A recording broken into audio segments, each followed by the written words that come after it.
Assalomu alaykum. Bugun sizlarga yelka bo'g'imida impeachment sindromi yoki subakramial burstitni aniqlashga yordam beradigan oddiy va samarali test, ya'ni Hawkins testini ko'rsatib beramiz.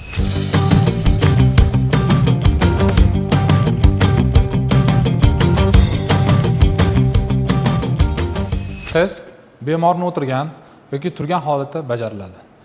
Yelka bo'g'imidan oldinga 90 gradusga va tirsak bo'g'imidan 90 gradusga bukiladi. Shunday qilib, yelka bo'g'imiga ichki rotatsiya beriladi.